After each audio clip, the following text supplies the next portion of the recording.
I have a Yeti koozie. You are a fucking dad. When it starts raining, you're definitely going to go outside and be like, we needed this.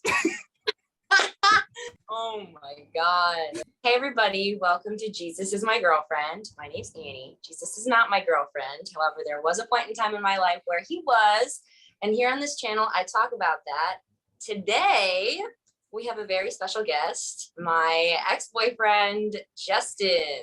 I'm so stoked to have you on here. The minute that I started my YouTube channel, I was like thinking about the people that I wanted to have on and hear about their perspective. And you were definitely up there on the list because I know you've known me for a very long time and you've known me when I was a fundamentalist Christian kid and all the way to when I was a dirty Satan worshiper. Can you say a little bit about yourself? Oh man, Price, it's like every time you start a class and people go around the room like, say 2 interesting things about yourself. It's like, I'd rather die. My name is Justin and I just love hanging outside. I'm engaged. I have a dog and I just like to vibe. This is fucking terrible. How long did you and I date? Yeah, May of 2013 to like early 2017. 18? Yeah, so okay, you're totally right. Yeah, about that long. We're great friends. Yeah. And it's also like not super common. I don't know. I talked to a lot of people. It's like, dude, just maybe friends with your ex. I would say depending on the ex. Depending. Yeah. I would say I'm cool as fuck. Yeah, back at you, bitch. I would say you're someone in my life who was like extremely influential. You know, like you helped me deconstruct my faith and you helped me through a lot of other really dark things that were going on in my life. And so I feel like towards the end of our relationship, the best friend part of our relationship was there, but I would say that maybe like the romantic part of it had since kind of fizzled out, but we still had such a strong attachment in terms of like being like having that friendship, especially because we had so much history and like you helped me through a lot of like traumatic shit.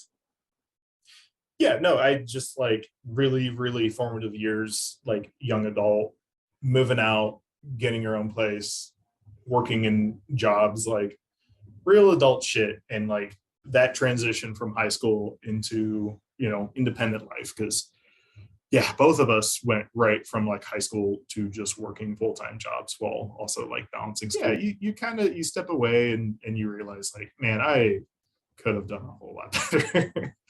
To like just have been a better partner and friend. And I had so much anxiety and was probably just a wreck, honestly. Like being thrown into independence without really any like financial fallback and just all that. I feel the same way. I feel like I was also a really shitty partner to you because of all the trauma that I was dealing with and going through, and we were just so toxic to each other at certain points in our relationship, and at the same time super were each other's rock in certain ways, but yeah, I'm always going to be so grateful for you and I'm always going to love you so much. And I think you have become such a stellar person, like truly, like you are so different than when we were together, and you have found like what seems to me like your perfect match and have just thrived in your life in a way that like, is best case scenarios.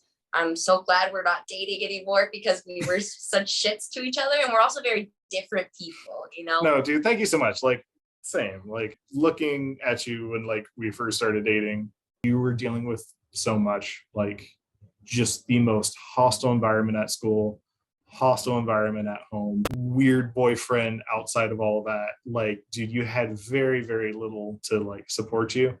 And like, I don't know, best case scenario, just fucking killing it. Like massive development. And like, I couldn't have kind of formed into the person that I am now without, having these experiences with you and your help and understanding like what I want and what I don't want, and like, but also being supported outside of that. Like, yeah, it's massive. Thank you. Thank you so much. With that mushy transition, when we first started dating, what was my faith like? If you can remember. I felt like I caught you at a very, man, I got to come up with a different word than pivotal, but it's such a good word. Like, I don't know, on the outside looking in with your family dynamic and you know, your kind of your faith, like I felt like it was kind of the tail end.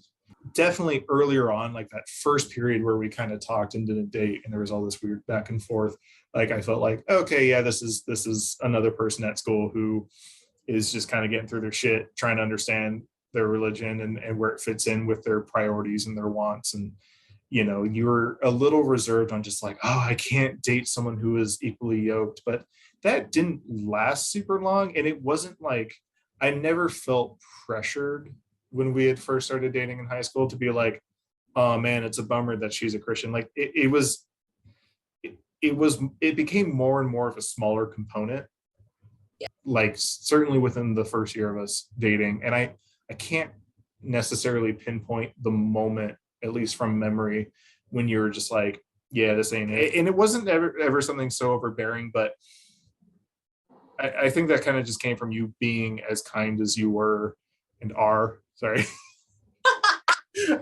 I just did, no, it's just wild. Like speaking on that, dude, 2013 Annie and like 2020 Annie are two totally different motherfuckers, like totally different people. Yeah, because like that Annie is like kind of somewhat I don't know where the fuck she went. Like she's doing way cooler shit. Like and is figured it out and like is successful and like, yeah.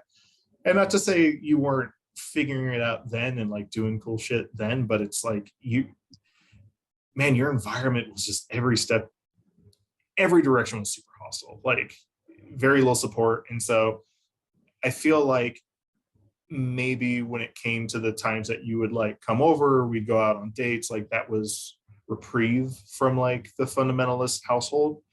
And so you didn't really want to talk about religion, which was also chill.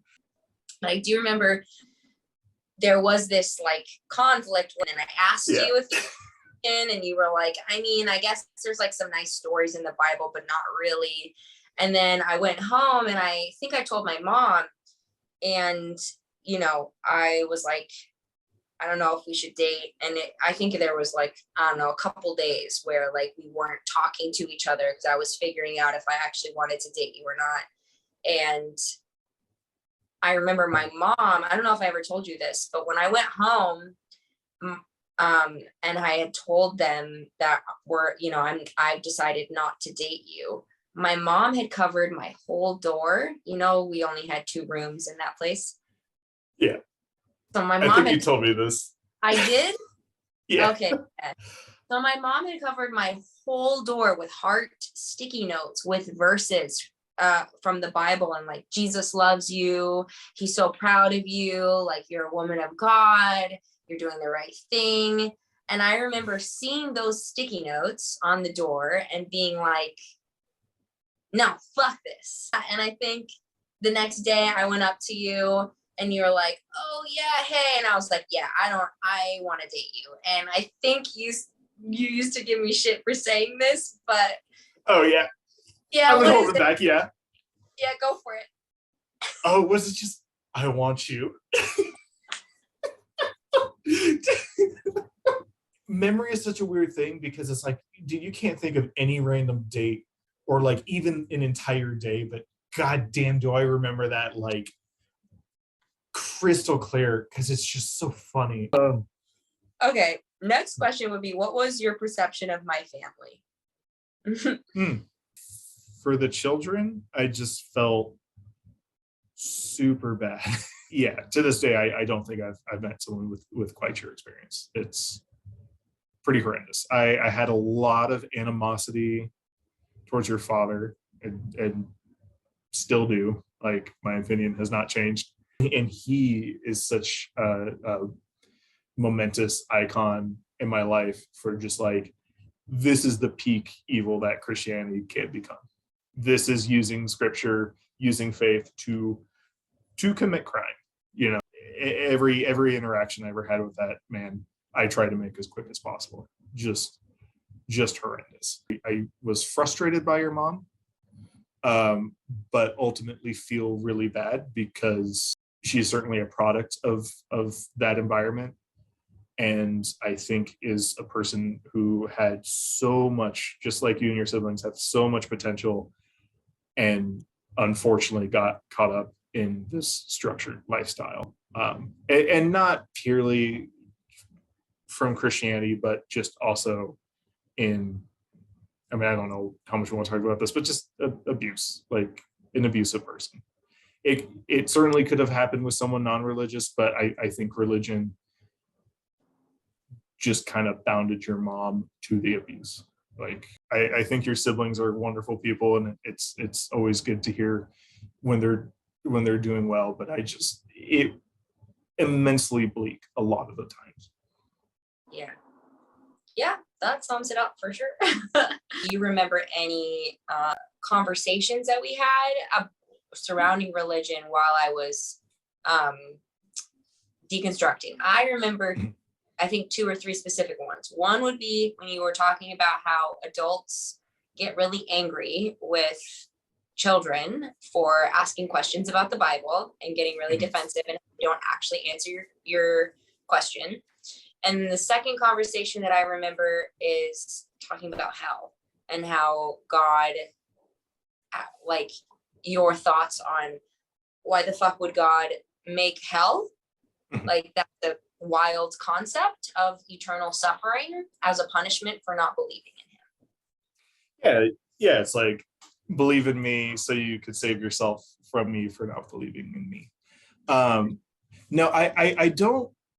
I remember the influences of those conversations, like what led up to them. I don't necessarily remember like the outcome or the conversations themselves, but they were certainly like aspects of things that I was dealing with the religious adults in my life that I kind of went head to head with. And they just, and my own parents, you begin a line of questioning, and when you can't rule out with logic, even just like, oh, the morals that even you subscribe to, they just get angry. They just, when because it's like, now I have to start questioning my own faith, or why would you ever question what God has done, kind of thing. It's like, you got to keep the veil down, and the moment you start to lift or peek through, it's just met with vitriol. And then in regards to just like, eternal damnation, it just never made sense to me, because in most forms of Christianity, it's agreed upon that God is unchanging, he's all knowing, he is all powerful, and he's omniscient, right? And so before someone is ever born, God knows whether or not that person will be a follower and then be saved. So he fully has the autonomy to birth a person, and then they live a short life on earth, and because they didn't follow the proper rules, this person then for all of eternity gets to suffer. And you could kind of argue the logic of God kind of just makes people to suffer, and which is not a benevolent God. That is an incredibly evil God, and not deserving of love or to be believed in. I do remember that they were 2 points at the time that were important to me, and that like I definitely discussed a lot and had discussions with you. Yeah. Well, I really appreciate you having those discussions with me, because they were definitely some of the conversations, along with many other conversations that I had and things that I was learning at the time, that really helped me get out of there, get out, No, there were good conversations, and those are the conversations that, like, definitely at the time I was unable to have with a lot of people. Yeah. And a lot of my friends that were heavily religious at the time, and they weren't really willing to talk about that. And even though, you know, you might have considered yourself still fundamentalist at that point, you were very open, and kind of from that, I feel like, Yeah. good thing to talk about for sure. Yeah. Yeah, absolutely.